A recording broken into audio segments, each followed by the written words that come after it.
दिवसभराचा थकवा दूर करावं म्हणलं तर नेहमीचंच एक गोष्ट मला त्रास देते.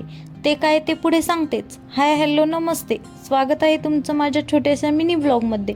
आज सकाळी झोपेतून उठायला थोडा उशीरच झाला. त्यानंतर जेवण बनवण्याची तयारी केली. मुगाची डाळ 1-2 वेळेस स्वच्छ पाण्याने धुवून भिजत घालायला ठेवली. त्यानंतर व्हेजिटेबल स्टँडमधील सर्व काही व्हेजिटेबल इकडे तिकडे झाले होते ते व्यवस्थित सेट करून घेतल्या. कारण स्वयंपाक करण्यात तेव्हाच इंटरेस्ट येतो जेव्हा किचनमधील वस्तू त्यांच्या जागेवर असतील. त्यानंतर जुने पडदे काढले आणि नवीन पडदे लावण्यासाठी घेतले. ते झाल्यावर असा काही रूमचा लुक दिसत होता. दिवसभराचा थकवा दूर करण्यासाठी थोडं बसावं म्हणलं तर हा कावळा इतका आवाज करतो की त्याला किती जरी हुसकावलं ना तरी तो तिथेच येऊन बसतो. आता ते नेहमीच झाले. त्यानंतर जेवणात मटकीची भाजी आणि चपाती बनवली होती.